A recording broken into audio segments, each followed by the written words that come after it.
Welcome to Comfort Zone, a podcast all about pushing your host, well, outside of their comfort zone. I'm Christopher Lawley, and each week I am joined by two incredible co-hosts. But this week I'm only joined by one. As always, I'm joined by Matt Birchler. Matt, how are you? We're just the two of us. It's just the two of us again. I'm doing good. I'm doing nice. Good. I'm glad you're doing good. Yeah, so we're without Neely on this week. We all had weird schedules. So yeah, it was just one of those things where the whatever day we recorded, it just happened. You're only going to get two of us this week, and Monday happened to be the best day that 2 out of 3 of us agreed on. So Neelion will be back next week, but one of us will not. And Wait. That's a teaser. Wait, will one of us not be here next week? I think one of us is not. Is it you? It's the week after. Next week we'll be back. Yeah, no, yes. Then after that, I think is episode 100, which I hope we are all together. Like, we will try our hardest to all be together for episode 100. We will make it happen. We'll have to delay a week, but we won't. Yeah. We'll No, we're gonna be together. Even if we could do episode 101 and then go back and do episode 100. Okay, I think that'll work. That won't cause any problems at all. No problems, especially in the CMS or any of that stuff. Yeah, Issues. I have a tiny topic for you. I did a thing. Okay. I switched back to the iPhone 17 Pro Max because as was told in last week's episode, I'm getting a puppy, and I need that zoom. I need the best camera. I need to be able to take adorable photos. She may or may not, but definitely already has an Instagram account. That isn't ready to be launched just yet, so no link just yet. But she will be the daughter of an influencer, so that means she has to be influence the dogs as well. Of course, yeah. It's going to be a trillion photos, so. I've already been spamming our MacStories Slack. I sent you and Neely on some photos, and that was so basically the reason why we're recording on a weird day today is I spent the weekend in macOS 13, aka Ventura, and got to meet the puppy for the first time. And so I didn't even get to spend that much time with her, and I was taking a ton of photos. Like, I have probably a couple hundred photos already and didn't even get to spend that much time. So, oh my God. Yeah. I needed the best camera. And look, I switched back to the Pro Max. I really did love the Air. I really wanted to stick with the Air. This thing feels like a brick now. The Pro Max feels like a giant brick now. It's not that the Air feels impossibly thin anymore. The Pro Max feels like a brick. So I'm really nervous about what I'm going to do when the iPhone Fold or Duo or whatever it's going to be called comes out, because supposedly that isn't going to have the best cameras either, which is wild because it'll be by far the most expensive iPhone ever. So it's wild that may not have the best cameras. I don't know what am I going to be one of those annoying Leica people? Like, am I going to get a dedicated Leica camera and I'm just going to be like, look at me with my fixed lens and my Leica camera and I'm all taking German photos now? I think there's a very real chance this happens. Yeah, this is a danger. Yeah, what you're going to do is you're going to have your Canon, like our. Oh God, which Canon are you? You're going to be shooting photos with the Canon. You're going to be like, these look so good, but this camera is so big. I need a smaller camera that can take really great photos that are better than my phone. And there's only one solution here. There's only one logical solution. That's already started happening. I'm going to be so annoying. I'm like one step away from owning a Porsche. Oh boy. There's one big step in the way for me from owning a Porsche. Well, okay, yeah, that is the step away from me owning a Porsche as well. But, God, I'm gonna be so obnoxious. But yeah, that's my dilemma. Is like, I know I want the folding iPhone, but it's not gonna have the best cameras. And I like the iPhone because it is the camera that is always with me, and it shoots great photos if you shoot RAW and you edit them I hate the preset. I could do a whole rant on this, but the default look of iPhone photos has gotten worse over years, and it started with the iPhone XS. Oh, the 10s was it was not it. That was not it. But yeah, with the photographic styles, you get it these days. But I definitely appreciate the better photos because my daily phone right now is the iPhone Air. Oh, I bounce back and forth. I'll do a month or two with each one. yeah. Champagne problems, but there's something really nice about it. But I was at a concert a couple weeks ago. I was at a wedding this weekend, and I'll tell you what, I regretted the camera in both cases. It was really annoying not to have zoom. It was really Mhm. annoying, like especially at the concert. It had to like use night mode more often because it wasn't letting in as much Mm. light, and it's not the end of the world. And these photos are better than what I would have gotten like 10 years ago, but it's tough to know what the best is and then not get those moments. It's like, why can't we have the best cameras on the iPhone Air? Like Apple, just break the laws of physics. Come on, you can do it. Ideally, yes. Ideally, you can stuff more stuff in space that doesn't have any more room. Absolutely, that's how it works. You will gain It's so much bigger on market the share inside. if you can break the laws of physics. Yeah, yeah. But anyways, I'm back on the Pro Max. I think I will ride this out until the end of the cycle.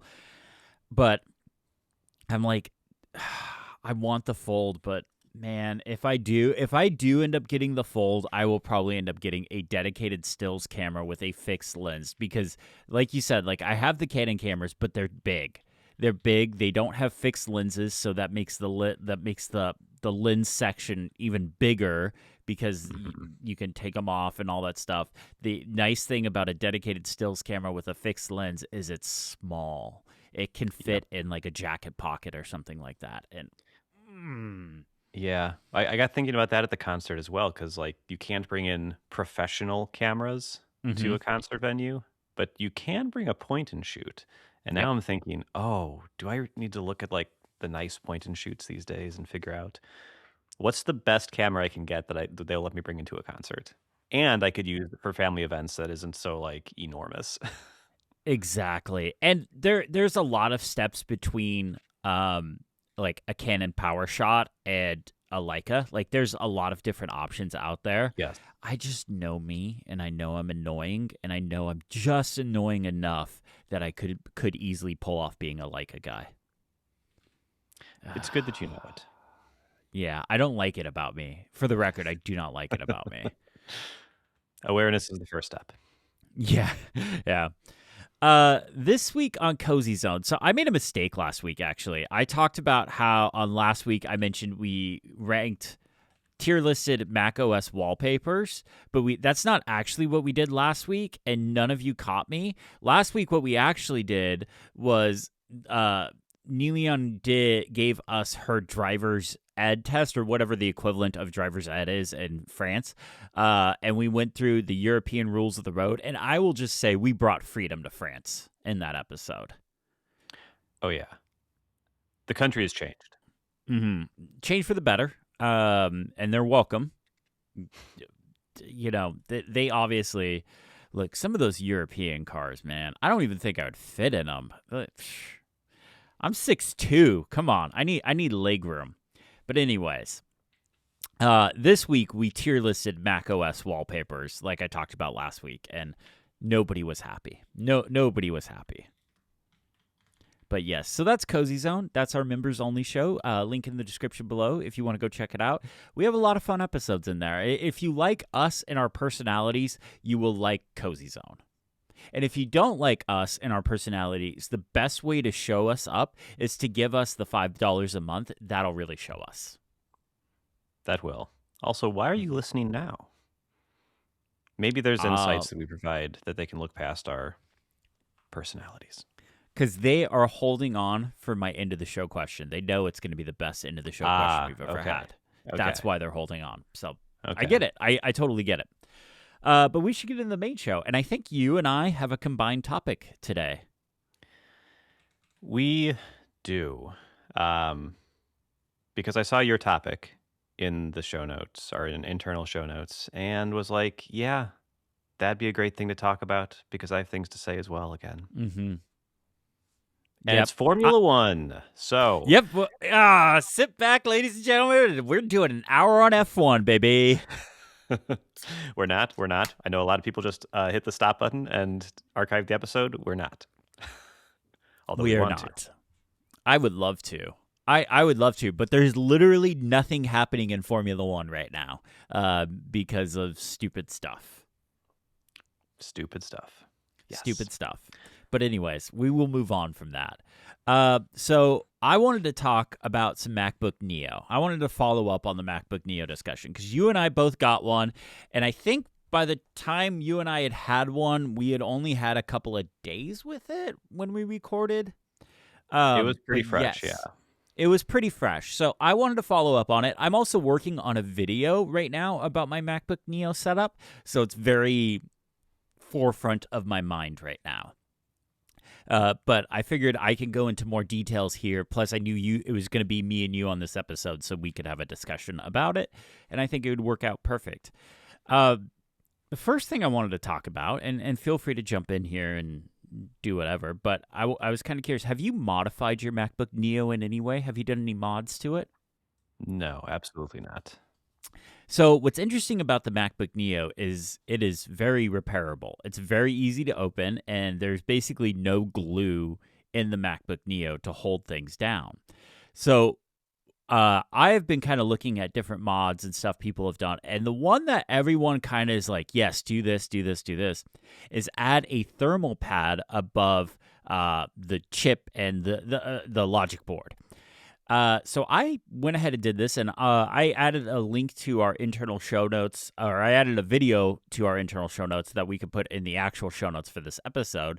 And it does a good job of walking through why you might want to add a thermal pad to the MacBook Neo. Basically, what happens is there's about 1.5 millimeters gap between the logic board and the casing for the MacBook Neo. And what you do is if you put a thermal pad on it, it's going to use the metal of the bottom casing to kind of disperse heat. Now, side effect of this is the bottom will get a lot warmer than it would previously because now it's using that metal to disperse heat. But you also get performance improvements. Some people were seeing 20 to 30% in performance improvements depending on what they were doing. So, and it was super easy to do, super cheap. I think the whole thing costs less than like $10 if like you get the thermal pad and you're getting significant performance improvements. Now, keep in mind, again, the bottom is going to get a lot warmer or even hot than it would before. So if you're using this with, you're wearing shorts and you're sitting out on a summer day, it might get pretty uncomfortable. I don't think you'll burn yourself, but it might get very uncomfortable.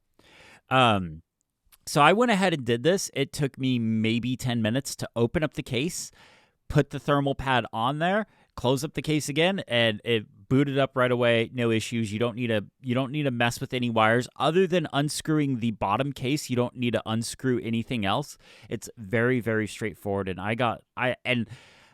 I wouldn't say I've got like ridiculous performance improvements, but it does seem a little noticeable, and it could be a placebo thing. That's the hard thing, is like I know this was done, so I may be like just like, oh yeah, this is very noticeable performance improvements, but I'm also not doing really hard stuff with this. Like the person in the video, I think it was this video, it might have been another video that I watched, but somebody was playing Cyberpunk on the MacBook Neo, which is technically not supported, but they were getting decent, like it was actually running performance with this thermal pad mod, and yeah, it's pretty good. So, okay. So how warm has it gotten for you? It hasn't. Okay, so haven't worked with it outside. I've been inside with, in a air conditioned house, so it hasn't gotten like hot at all. I did feel it get a little warm at one point, but like a little bit warm, not even like uncomfortable. Like okay, like maybe I have a couple too many things open, something like that, and I just closed a few things, but it has not got hot at all. Interesting. Yeah, I wonder. I mean, this is probably the trade-off Apple went through is, Hmm. do we cool it even more but make it more uncomfortable to use, or do we keep it cooler and it just doesn't run as fast? And I think that's exactly it. I think they decided like we don't want the bottom of this thing heating up. Like it's not more uncomfortable than having my 16-inch MacBook Pro when it's under load on my lap. Like it's that kind of warm. Like it heats up, or like actually probably better. It reminds me of my 2009 MacBook Pro. Like that thing had a spinning fan, Intel chip, all that stuff, and that thing would get really warm in my lap, but it never burned me. It never got hot. So it's Okay. I think it's fine, but it is a word of warning that the bottom will heat up more. But I don't know. It might be worth the performance improvements. And if you're like comfortable with really basic electronic stuff, this is super easy to do. Yeah, I'm looking at the video now. It's like not even electronic stuff. It's like if you are comfortable unscrewing something, Yeah, that's really all it is. Like you there's don't no have to do wiring up. no It's literally wiring. open it and put a sticker on, or two or three stickers, and then screw Y- it back on. That's Yeah, it. you get a thermal pad, which is a square, and basically what I did is I put it on top of the logic board, drew a Sharpie on the thermal pad, and then just cut it so that it fit that because it's kind of an odd shape. Fit it right on top of the logic board, and boom, done. Take off the sticker type peel part, take that off, Mhm. stick it on, boom, Bob's your uncle. Super easy. Okay. But I have one other mod that I did, and this one has 10x my productivity, 10x performance. It's a 10xer. Like I'm surprised. Like not all the tech companies aren't coming after me because I'm a 10xer with this mod now. Okay. Ready? Give us the knowledge. I've covered it with stickers, Oh, and that I've is heard 10x of my this productivity. hack. This 10x is your productivity because it makes your computer fun, people. It's a fun computer. I have Ford stickers. I have Mustang stickers. I have Van Halen stickers. Come on, people, put stickers on your computer. Make them fun again. It's a fun computer. A I don't really Charmander, care. unfortunately. I do have a Charmander. I have the Rainbow Apple logo. I have some from Stephen Hackett's calendars. I have a Stormtrooper one. Like I have all sorts of different stuff. I have us. I have us on here. It's not focusing, but there we go. I have us. This one I I have the support. comfort zone. Yeah. So, anyways, that's kind of the modifications I've done. Okay. Yeah. Once again, mine is pristine, as though it just came out of the box. You gotta at least get the Rainbow Apple logo to go on the I Apple thought about logo. that. Stickers. You can get you can get them on Etsy. People like they're like $5-6. Like it's not that bad. Yeah, but then I have the little. Yeah. I love it. I I'm love not a it. sticker guy. I love it. Make them fun. Make Nope. them fun. Keep it boring. Easy to resell. This is how you do it. Nah, I'm keeping this computer. I know, and maybe I'm just keeping this computer for a year because the next year it'll obviously have 12 gigs of RAM. So maybe maybe I just keep it for a year, and I don't know. But I've been using the MacBook Neo every single day. Like I use it every day, whether it's I'm just using it to do some email or write some scripts or take care of some admin task. I have been using it every single day. Yeah, me too. What are you using it for? Everything? No. Okay. It is. So my whole idea of this computer is I want to keep it lightweight. I want to keep it as kind of like a admin writing, really specialized computer because I have my MacBook Pro that has everything on it. I have my iPad Pro that has everything on it. This right here, I'm keeping so I have my typical admin tools, Numbers, Notion, Obsidian, Todoist, those apps. Those are kind of like my core. I run my business from those apps. But then I have really specific utilities as well because I try to keep this as stock as possible, but I just was finding things about macOS that still bothered me that I wanted to be able to control.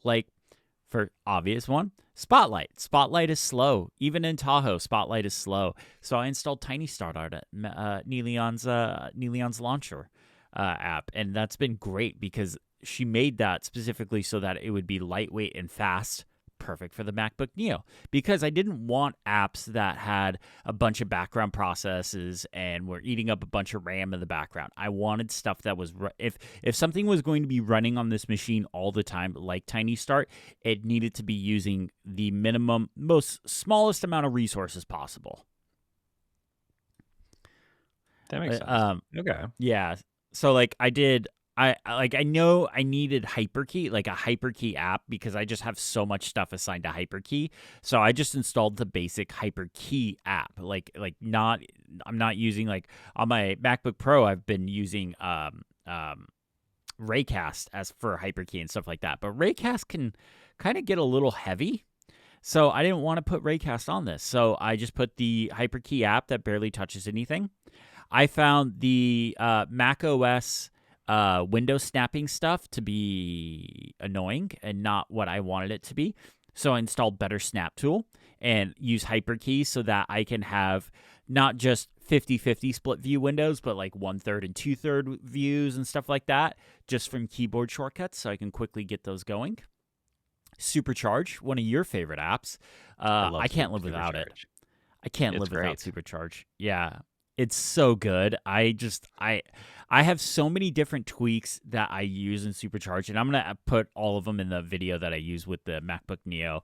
But I just like, Supercharge is one of those apps now, when I use a Mac without it, it feels broken. Like, I'm like, what do you mean if I hit Hyperkey E, it's not ejecting all the media, or like external drives and media cards and stuff I have connected? Or if I hit Hyperkey P, it's not bringing up the passwords menu bar app or something like that. Like, it just feels broken.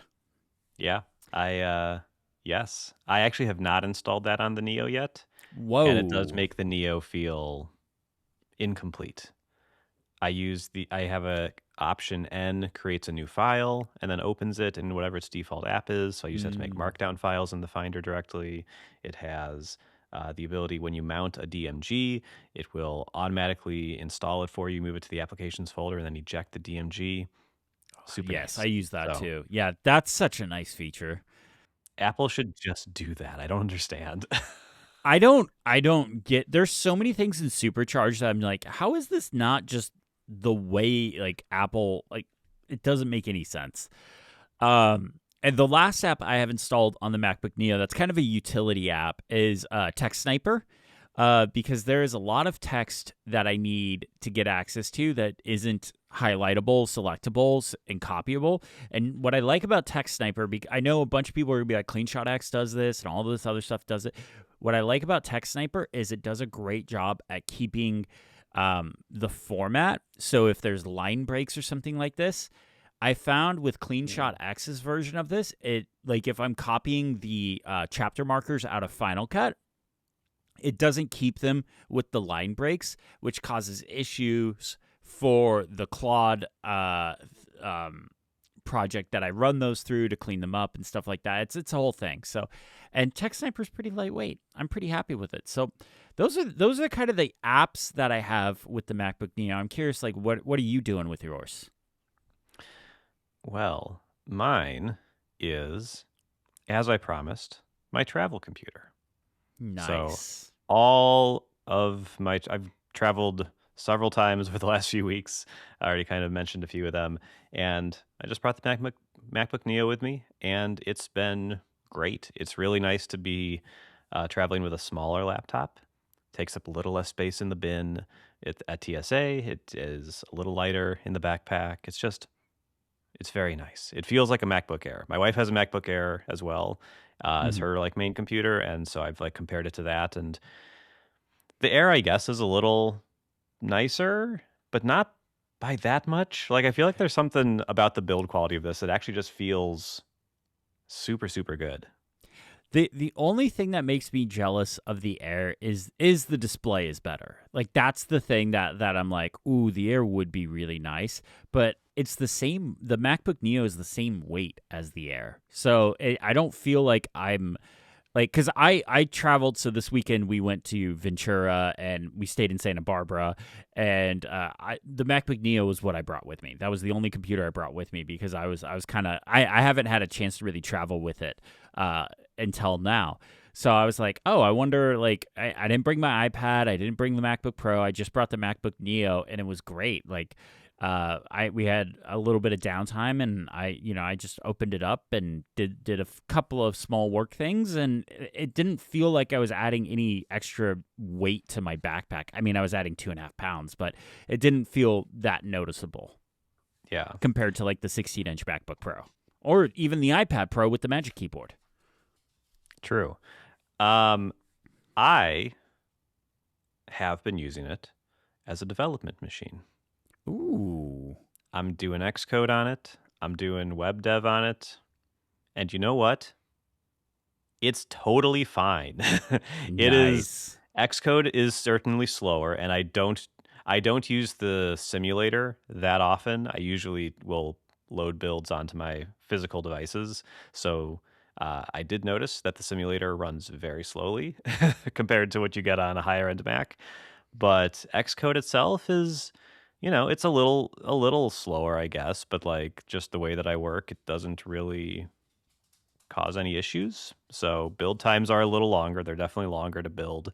But we're talking instead of 5 seconds, it's taking 10 seconds, which is half as fast, but it's still 10 seconds. It's like that thing where like, if your like Final Cut exports take 20 minutes on one device and 18 minutes on the other device. Yes, the other device is technically 10% quicker, but is that 2 minutes going to make a difference to you? I don't know. Sometimes yes, sometimes no. You can never have too quick a render in Final Cut, I would say. Yeah. And I mean, I guess it depends. If you're doing a ton of builds in Xcode like every single day, those 2 minutes will add up, especially over the span of, a day, a week, a month, a year. Like, yeah. Yeah. I mean, it's marginal. It's not a huge deal, but there is a difference there. I am adamant. I continue to be adamant not to be one of those people who's like, I can't tell the difference between my high end computer and this low end computer, because I absolutely can. Yeah.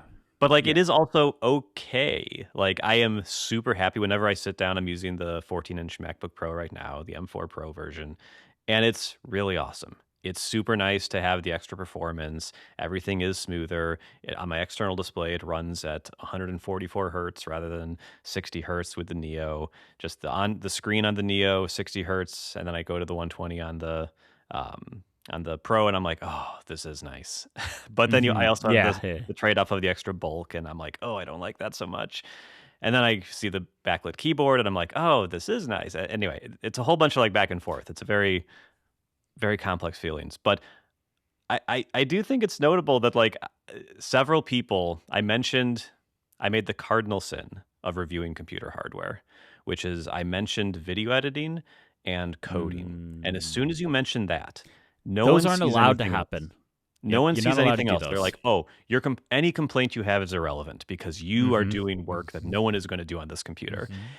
And first off, that's not the case. But Especially in 2026 with tools like Claude Code, which I do yeah, have running on the MacBook Neo and runs fine, yeah, because that's all web. And and guess what? There's a lot of people doing YouTube and stuff like that. And you know what this MacBook Neo is for? Sorry, I interrupted you, but you know what this MacBook Neo is perfect for? Those creators that have been doing short form stuff and editing their short form stuff on their iPhone, this is a step up for them, and it is perfect for editing short form content. I would say if you're going to do this, get the 512 gig version. Like, spend the extra $100. It's worth it to get that extra storage if you're going to do any kind of video stuff on it. But it works fine, especially with Final Cut. Final Cut is so good performance-wise that if you're doing just short form stuff, like I would never edit one of my long form videos on the MacBook Neo. I don't even think it could handle it. I think it would melt. Actually, I know it would because I tried it when I was reviewing it, and it didn't work. It was bad. But short form stuff, especially iPhone footage or like any of that kind of like not heavy codec footage, it's gonna work great. if you're doing iPhone footage, even for hour-long documentaries, it's going to be fine. It will do it. The only thing I shouldn't say there I would fine. worry It will about do it is for you. storage. Yeah, storage will be. Yes, you're right. Storage will be more of an issue than actually like will it actually edit. Yeah. Um, yeah, I mean, oh no, I was gonna say something so intelligent and then I lost it. Oh no, I Oh interrupted you yes, and made you no, no, lose no, it. no, no. Okay. You inspired me to say it. Oh. This is another one of my pet peeves, where I feel like with the iPhone SE. Remember the iPhone SE? People made Mm. like these weird reasons why it existed. At first, it was Mm. because it's for people who wanted a small phone because the iPhones are getting bigger, and the only way to get the older phone was to get an iPhone SE. And then the SE got bigger, and they're like, oh, it's because Apple wants to have a phone with a home button. They need a phone with a home button, Mm. and they need to keep this around for that. And then when the 16E came out and didn't have MagSafe, people were like, this was actually the crazy one. I had people telling me, like, oh, it's actually because people with certain medical devices can't have MagSafe in their phone, or corporate That's buyers actively don't want it. So they need to have a phone that doesn't have MagSafe. And I'm just like, and then the 17E has MagSafe. And it's just like people struggle sometimes to understand that the reason these products exist is to hit a price point. They are for the people who cannot afford a $2,000 laptop, a $1,000 phone. They exist to hit a price point, and Apple will make them as mm-hmm. good as they can to hit that price point. But like, yeah, the MacBook Neo is not for if you want to do video editing, if you want to do coding, you can get a better experience by spending a lot Mm-hmm. more money on a better MacBook. But if you do not have that money, you can Mm-hmm. still do all those things on a MacBook Neo. Yep. The MacBook. I think the thing that people need to really remember is the MacBook Neo, whether you're doing the education discount or not, is literally half the cost of the MacBook Air. So what was previously the entry level MacBook, you literally cut the price in half, and that is a big deal for a lot of people. Like for me, that price cut just meant like I ordered this thing before I even read the press release. Like because it was the 615 pre-order that came up at the same time the press release dropped, and I just ordered this thing because of that price point. Now, I'm not saying that like I'm not saying like $600 isn't a lot of money. It is for a lot of people, and in fact, at not too far, 10 years ago for me, that would have been unfathomable to just drop $600 on a laptop willy nilly like that. But $600 for a computer that you can do so much on, and I'm gonna say it, I can do more on the MacBook Neo than I can do on my iPad Pro. Now, I my would iPad Pro, it has much nicer hardware. I can edit a long form video on my iPad Pro because I have the storage and more RAM and things like that. But you know what? My iPad Pro doesn't have it. Doesn't have macOS. And macOS, you know what? I'm finally there, Matt. I'm finally there. macOS is more capable. I'll just say it. I'll admit it. macOS is more capable. But yeah, I'm just like and look, as somebody that was formerly a corporate buyer, let me tell you something. Like the MacBook Neo is nice, but I would still be ordering all my people MacBook Airs. Like 100%. I would still be ordering MacBook Airs. The MacBook Neo is for the college people. The iPhone SE or the iPhone 16e, that's not corporate buyers aren't buying those. They're buying iPhone 17s. Like that's what corporate buyers are buying because they're buying a phone and they're saying, okay, you have to hold on to this for 2 or 3 years. And they're buying the base iPhone 17. And also those corporate buyers, when they buy bulk, they get a huge discount. So these products, the 16e, the 17e, whatever it is now, it's all about that entry level price point, and getting that cost down for the people that is the core thing. It's not about corporate buyers. Yeah. This thing's about schools and all. Yeah. Yeah. I think the repairability factor is also a big thing for schools too. Oh yeah. 100%. My wife is a high school teacher, and she at their school they have like I'm not sure what class it is, but there's like some class that like does tech things. And one of the things that group has done is when a laptop needs to be repaired, it's sent to that class and they work on it. And that has been Hmm. harder and harder to do in recent years as computers became less repairable. That class just wasn't able to do the repairs anymore. And to say nothing of what would have happened if they had iPads, like literally nothing would be repairable. Yeah. And yeah, so this would actually be great for them. Um, different school districts have different budgets, so uh, who can afford it, who can't is going to vary. But like, this is great. If you could swap out the motherboard, swap out the batteries, like it is apply thermal thing stickers if you want. All of this is very doable. Like I am so in love with this machine. I think this is one of the best devices Apple has made. Probably probably one of the best. I don't want to say best devices because that makes it seem like the other stuff isn't great, but this has been one of the most innovative devices Apple has done probably since the original M1 MacBooks came out, Mac Mini, all that stuff. Like this is probably it's up there with that. I think it's such a huge thing. Danielle and I went into Target the other day. There was a big old sign right when you walked into Target that said "Meet the Neo" or something like that. It was MacBook Neo advertisement. I don't think Target has ever sold MacBooks before. They have never sold Mac. I used to work at Target. We never sold Macs. We sold iPads. We never sold Macs. So Yeah, yeah. Also, yeah, it is sold out at a lot of places. Walmart doesn't have many in stock. I mean, there's the news story that like Apple's now worried that they don't have enough binned A18 Pro chips to yeah. fill the orders through next year when they would have expected to release the new one. So I guess they're gonna. We'll see if it lasts, but we'll see. They are figuring out. I guess, do we release a new one much earlier? Because surely the A19 Pro binned chips are there already. So in theory Yeah. they could do that. But yeah, it is a good problem to have, I guess. Yeah, I'm so curious if they would release a new one early. Because, I mean, I guess it depends on how early it would be. It But depends if how you, early. Yeah. yeah, because if you release it in September, you're going to make a lot of people mad because these things are going to sell like gangbusters in the next couple of months when graduation happens and kids start going off to school or to college.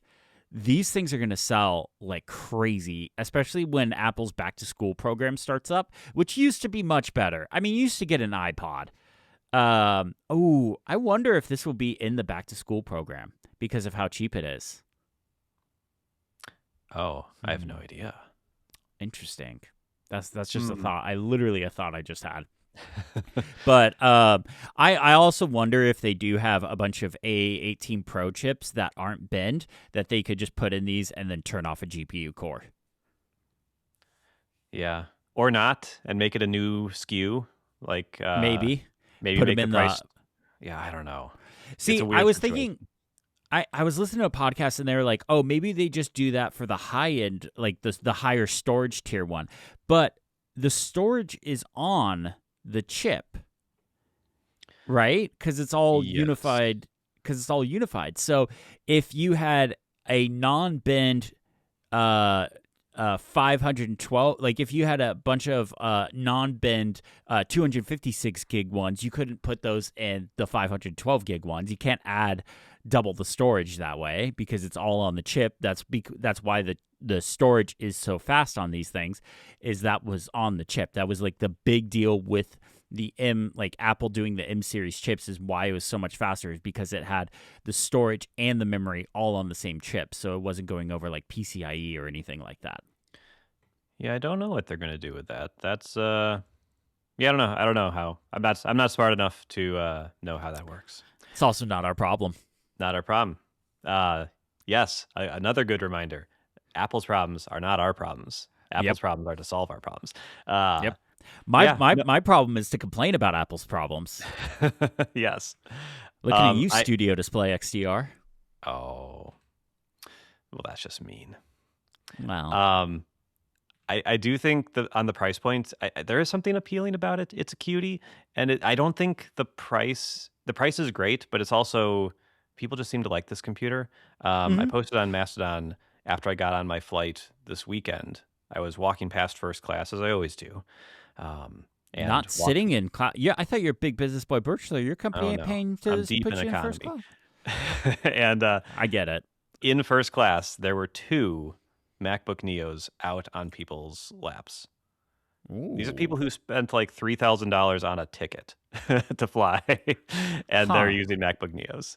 And it's Huh. like, another thing I wonder is how much of Apple's ownership of the premium laptop market is them making products that people are happy to pay for. Like they're happy to pay for the extra money for a really nice Mac. When now that there's a cheap Mac, a lot of those people are like, "Oh, I didn't need all those fancy features. I'll just get the cheap one." And like, I wonder if that's another like risk that Apple has with this product is like we learn how many people didn't actually care about the super fast SSDs, the super fast RAM, the super fast performance, the higher res screens, and they just liked Mac OS because it had iMessage and the apps they like, and it isn't chock full of ads like Windows and seems to hate you like Windows hates you. Like, I don't know. Well, we also know Apple products are kind of a status symbol for a lot of people. I mean, you and I were around for the heyday of the iPod, and how many Mhm. MP3 players started shipping with white headphones because that's what the iPods had. Like Mhm. that was the status symbol. You knew when somebody had the white headphones that was plugged into an iPod. Yeah, that At was first, at least. honestly brilliant marketing. Because yeah, the Mm-hmm. iPod was always in your pocket. No one saw the iPod, but they saw the earbuds, and they Yep. knew. I'm convinced that's why they never did black ones or any color ones or anything like that. Is they were always white for the whole life of the iPod. They were always white, and I think it was because it was a status symbol. Maybe. I don't know. I'm Mm. not a fashionable person. I don't know. I wear the same thing every single day. Like I'm not. But I do know like the iPod, especially in those early 2000s, that was a status symbol. Like you like the kid with the Zune got made fun of. Oh, poor Zune kid. Eh, did it to Um. themselves. Oh boy. You, quick tangent. Mm-hmm. You know how, um, with large language models, there's a big concern about them being built. It's a technology built on stealing from people, but particularly artists. Mm-hmm. And that makes them, for a lot of people, that makes them fundamentally something like they can never support. Mm-hmm. I saw someone post on Threads a few weeks ago, and I can't get it out of my head. They're like, they effectively said something like, Apple sold millions and millions of iPods to play MP3s, and nobody really talked about where the MP3s came from. And obviously, the iTunes store existed at some point, and Mm-hmm. they sold lots of music through there. But I would love to know what percentage of the music on people's iPods, something that are looked back on so fondly today with such nostalgia from a lot of the people who hate LLMs, they were kind of a Mm. product built fundamentally on stealing from artists, weren't they? Like Yeah. it's a weird. I'm trying to turn this into like a coherent blog post, but like it's a I really interesting thing that like we were stealing music in mass. The metric I've oh been able to yeah. find is that 1 in 5 adults at the peak of piracy were stealing music. One in Huh. 20% of humans were stealing music, which is enormous. Interesting. And it was so easy.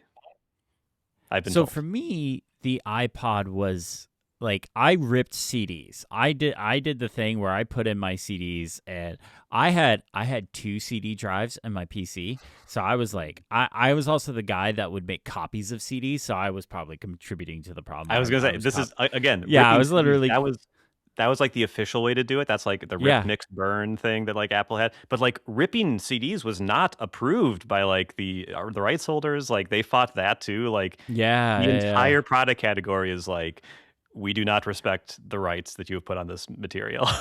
I all I can think I'm just having like flashbacks to like video clips of Lars Ulrich, the drummer for Metallica, sitting in front of Congress ratting out Yeah, everybody that used Napster. it's And tough. I'm just like it is kind of weird because like I get it. Like I have like this whole thing like I get why people want to use ad blockers on the web and block ads like on YouTube Hmm. videos and stuff like that, block the Google ads. And then I found out there's another extension that basically is like crowdsourcing blocking creator ads. So like the ads that I do in my videos, that I'm making in my videos, like people will crowdsource the timestamps for those and like put them in this extension, and then it blocks them for other people. It just like skips over that time.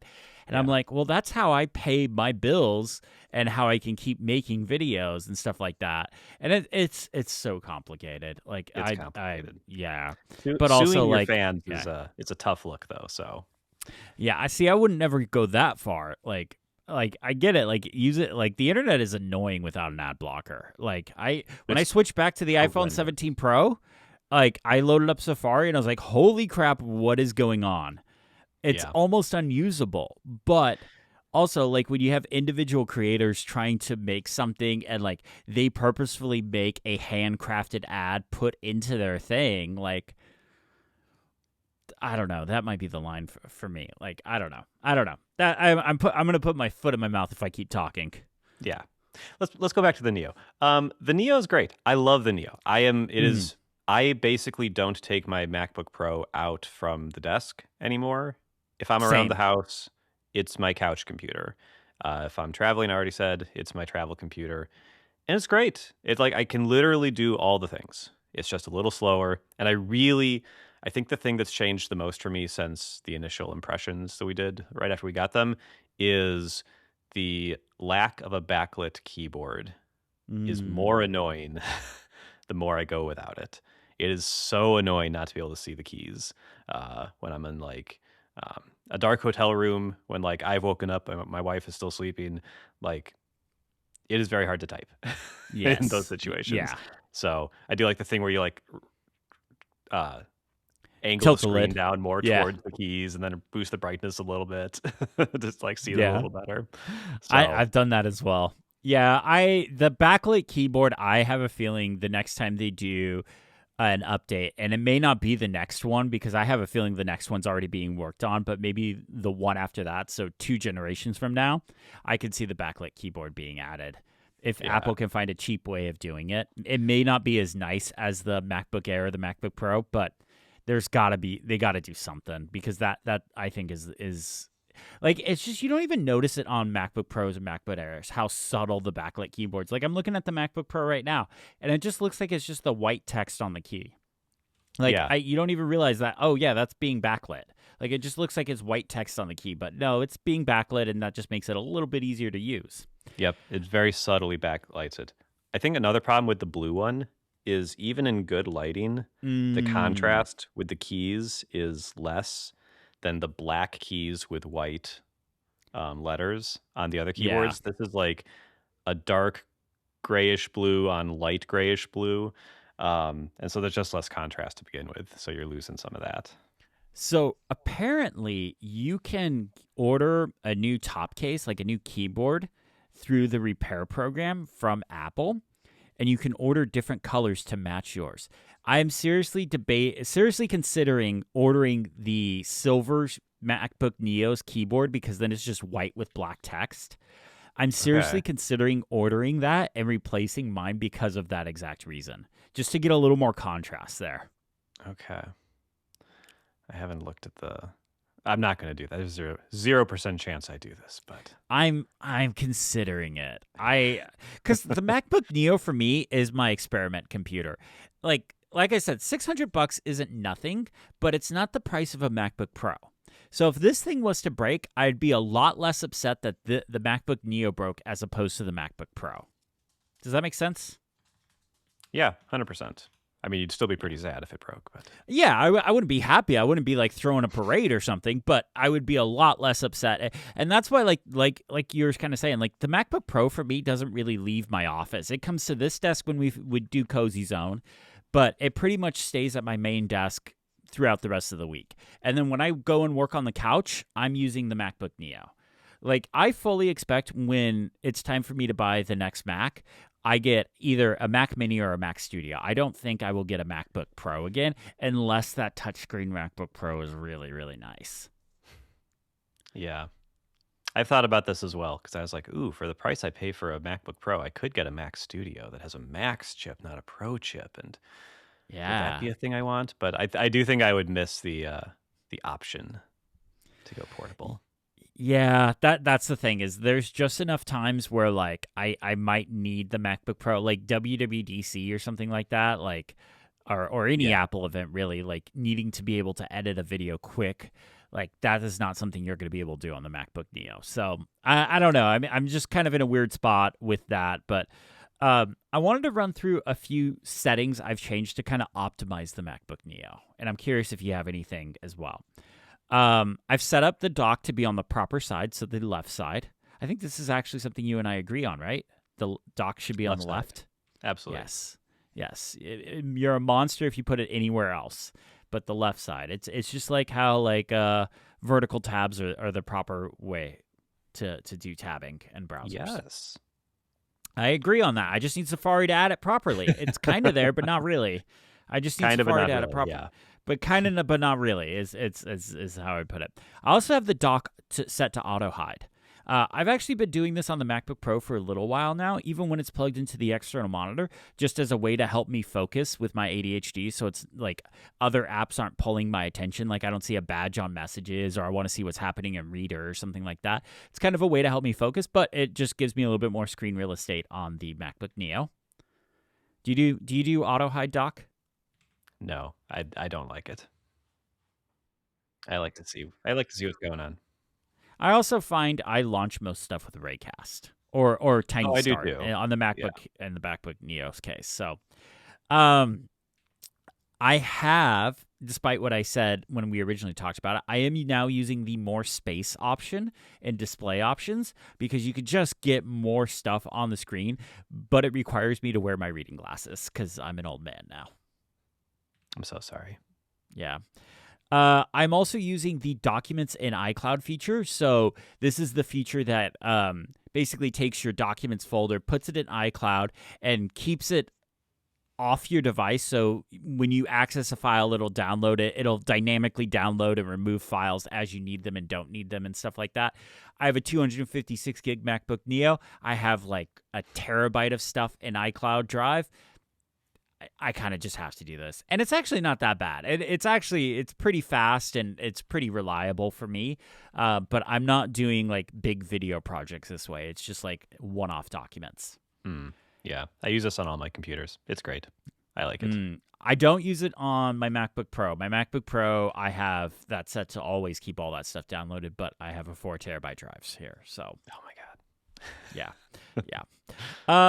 And then the greatest feature in Tahoe, the menu bar cleanup. I basically have removed so much stuff from the MacBook Neo's menu bar because I don't need that much stuff there.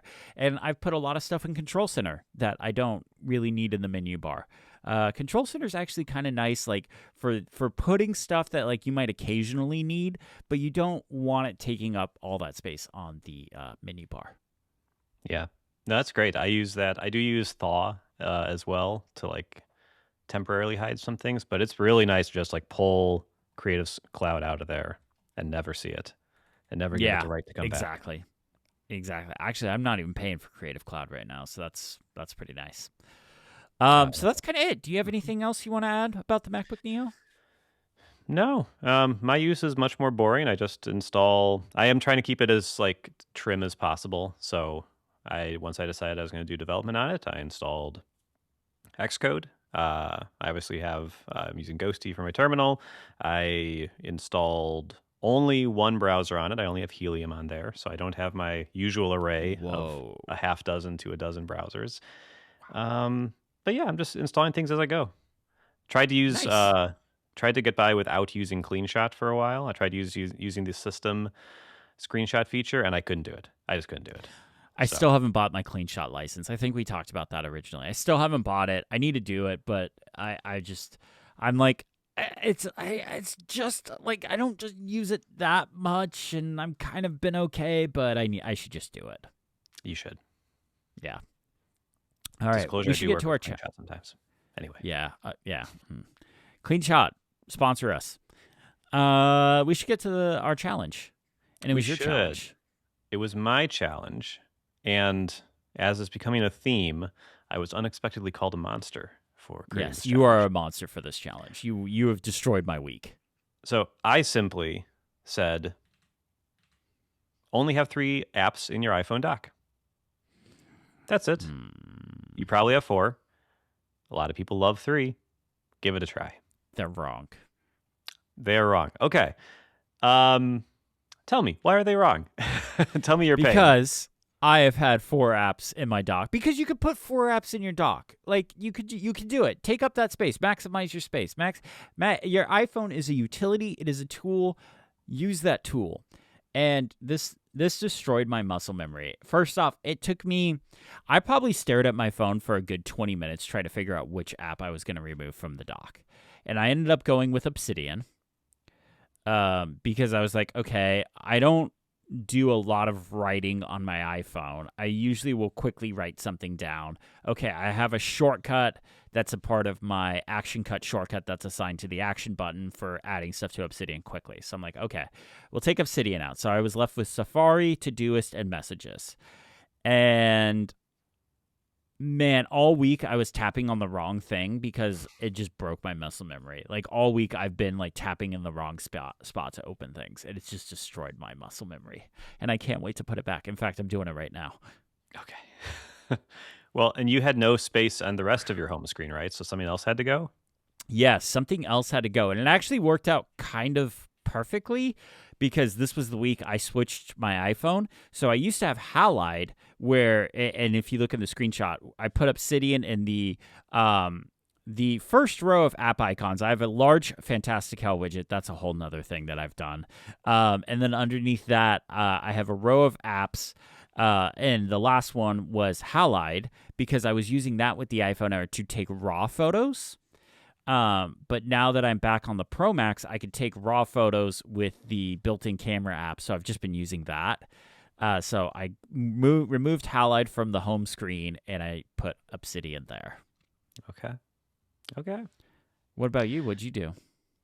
Well, so my 4 apps in the dock were Messages, Reader Classic, MimeStream, and Claude. And I took out MimeStream. Okay. So I took out my email from the dock. As you can see from the screenshot, which should hopefully be the chapter art at this point, I have quite a few emails to go through at the moment. So, Jeez. that's a project. I wonder if there's more. Let's see. What is notable about this is that, and the real surprise here maybe, is you will notice in the screenshot that my iPhone is still perfectly balanced. I still have 2 rows of should be. app icons. And I initially had it just sitting up above to the top left of those lines, and I was just like, I'll deal with the imbalance for a week. Well, I didn't love it. And also, the app that what used to be in the bottom left corner was Things. And so I swapped Things out for MimeStream. And you know what? I think it's okay. I'm not using Things that much these days. How are you task managing?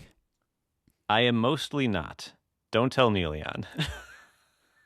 Well, Neelion doesn't task manage either. She just well, don't tell her she's West. right.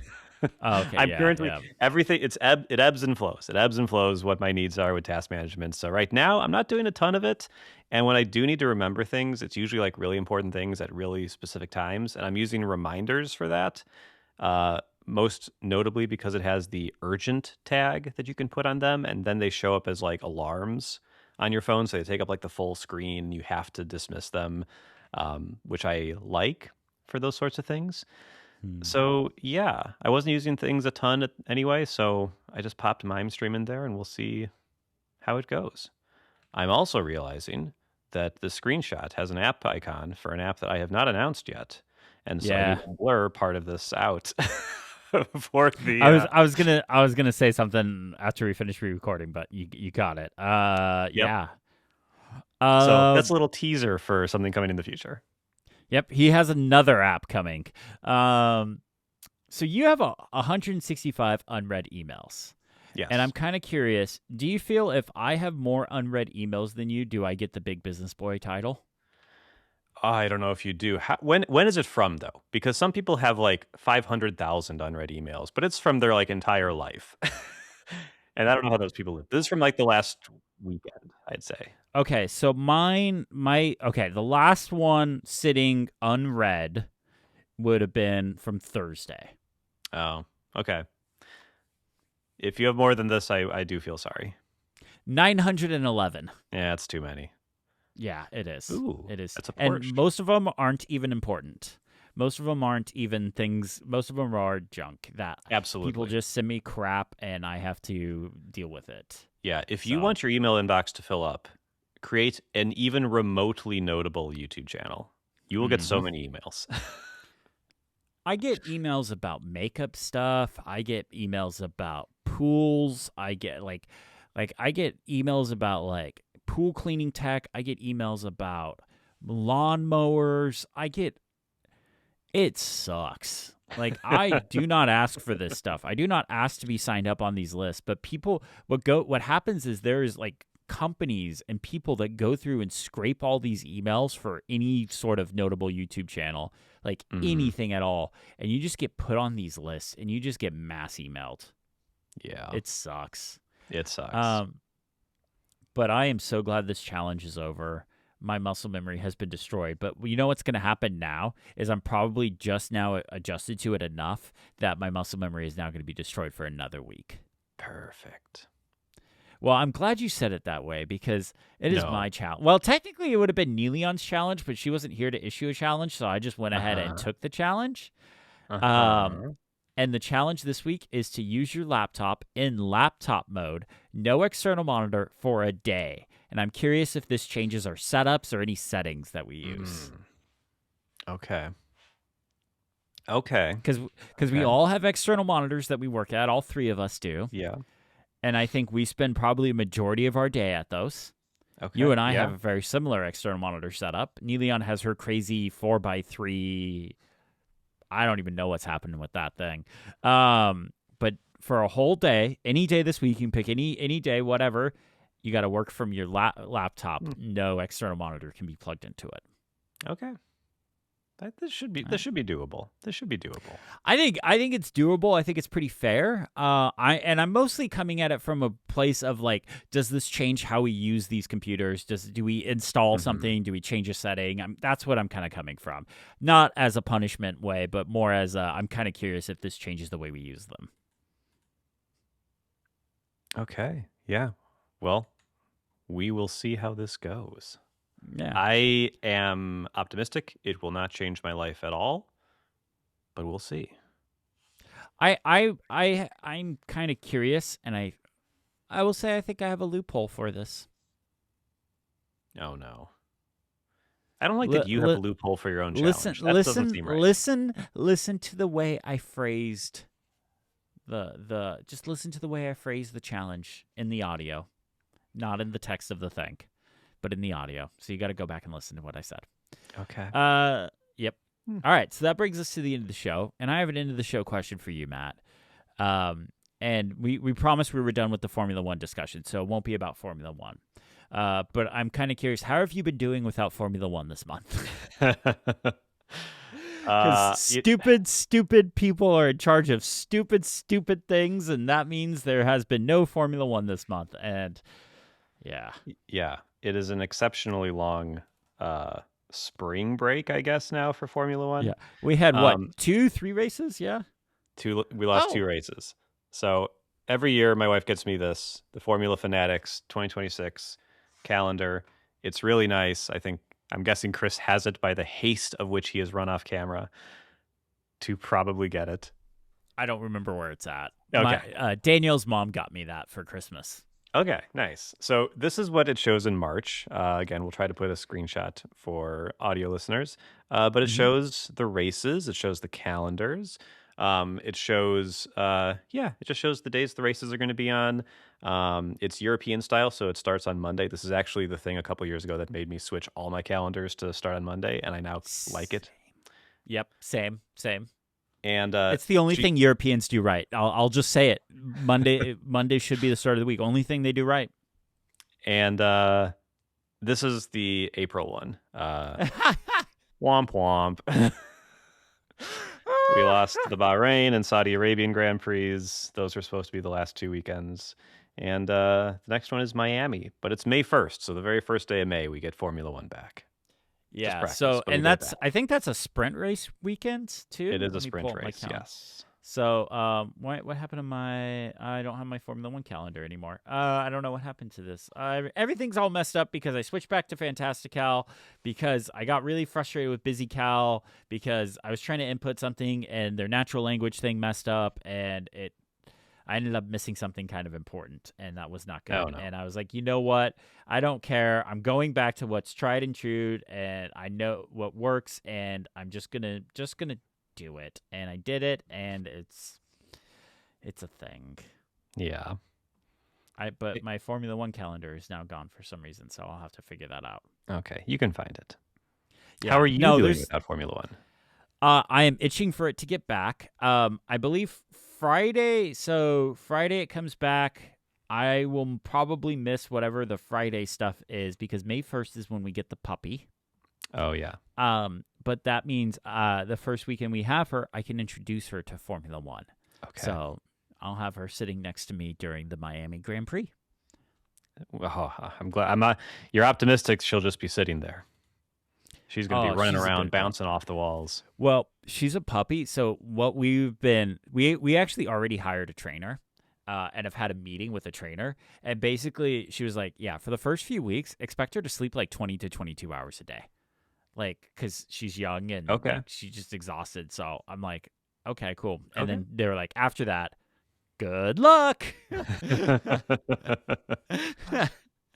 that's okay. All right. Well, I'm itching for Formula One to get back, though. I'm not the biggest fan of these new regulations. I think they're kind of they're not perfect. Yeah, they're not by any means.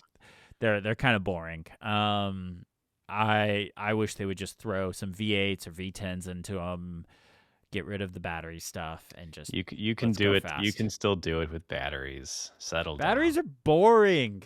They're so boring. They have no soul. I drove an electric car a few months ago, and I was like, this thing has no soul whatsoever. Like there's neither nothing. Of a Toyota Corolla, but you gas guzzlers, you just hate the environment, you hate progress, you hate everything good.